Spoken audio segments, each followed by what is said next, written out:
কি করছেন সেটা আমরা জানি। অনেকে ট্রাকে ছড়ি ভোট করছেন, অনেকে আবার নৌকাদড়িও ভোট করছেন, সেটাও আমরা দেখছি। কলমরে ভোট করছেন, সেটাও দেখছি। বড় বড় নেতা হয়েছেন আপনারা। সুতরাং কথা বলতে সুন্দর করে বলবেন, সুন্দর এবং স্বাধীনতার সহিত কথা বলবেন। নেতাদেরকে যে নেতা তাকে মূল্যায়ন করা শিখবেন, জানবেন, এটা হলো আমার অনুরোধ। আমাদের অনেক নেতা অনেক ধরনের ত্যাগী নেতাদেরকে বিভিন্ন তুচ্ছ তাচ্ছিল্য করে কথা বলে, এটা কোনো অবস্থাতে সহ্য করার কথা নয়। ইদানিং আমরা বিভিন্ন জায়গায় আমাদের অনেক দায়িত্বশীল নেতার কিছু বক্তব্য শুনে আমাদের কাছে খুব খারাপ লাগে। ওনারা আমাদের অনেক নেতাদেরকে কুলাঙ্গার বলে। এটা কুলাঙ্গার শব্দ খুব খারাপ শব্দ। কাকে বলেন? এই লোকটা তো ত্যাগ স্বীকার করেছে দলের জন্য। অনেক তার আগে তার ত্যাগের কথা স্মরণ করুন, তারপর তার বিচার করবেন। তাকে অন্যায়ভাবে যেভাবে তাকে গালিগালাজ করবেন, এই গালিগালাজের অধিকার তো আপনাকে কেউ দেওয়া হয় নাই। সুতরাং ত্যাগী নেতাদেরকে মূল্যায়ন করতে হবে। তার ত্যাগ আছে, তার শ্রম আছে। আপনারা তো কোনো এক সময় তাদের ত্যাগ শ্রম ছিল, তাদের ত্যাগ শ্রমের মধ্য দিয়ে আপনারা যে নেতা হয়েছেন, আমরা নেতা হয়েছি, নেতা হতে পারতাম না। এই সাধারণ ত্যাগীদের কারণে, যেটা আমাদের কিছুক্ষণ আগে আব্দুল রহিম সাহেব বলছে, ভাই আমরা এমন এক আওয়ামী লীগ এমন এক শাসন করছে, শেষ পর্যন্ত প্রধানমন্ত্রী গেছে এক কালে যা আছে বেগুনটা হয়ে গেছে, ওই আমাদের বাইতুল মোকাররম ইমাম সাহেব চলে গেছে। আমরা এমন কাম করিয়েন না তাতে করে আমরা এভাবে ফেলা যেতে হয়।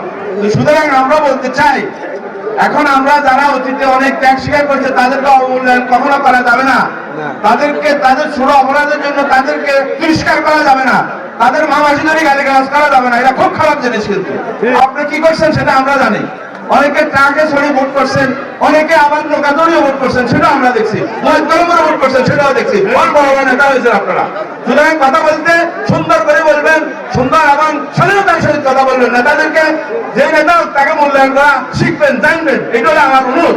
এখন দেখা যায় অনেক লোক তাদের ছাড়ায় তারা ত্যাগী নেতা, তারা জায়গা পাচ্ছে। এই অবস্থা এখন আমাদের সব জায়গায় দেখছি। আর 5 আগস্টের পূর্বে কিছু নেতা আমাদেরকে বলেছেন যে আপনারা কেন আন্দোলন সংগ্রাম করছেন, শেখ হাসিনা মানুষ মারিয়ে আন্দোলন ক্ষমতা থাকবে। কিন্তু দেখা গেছে ওনারা বড় নেতা হয়ে গেছে।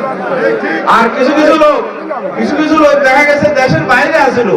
1 জুলাই থেকে 5 আগস্টের মধ্যে দেশের মধ্যে ছিলেন না আন্দোলন সংগ্রামে, কিন্তু দেখা যায় 15 আগস্টের পরে দেশে এসে ওনারা বড় নেতা হয়ে গেছে। বাইরে বলেন দল কারা করছে, কারা দলের জন্য কাজ করছে আন্দোলন সংগ্রামে, এখানকার অনেক ত্যাগী নেতা আছে যারা অনেকে জেল খেটেছে, অনেক মামলার শিকার হয়েছে। অনেক নেতা আছে এখানে এই সারাত দিদার দেখেছে কারা এখানে আসামি হয়েছে, কাদেরকে নিয়ে আমরা আন্দোলন সংগ্রাম করেছি।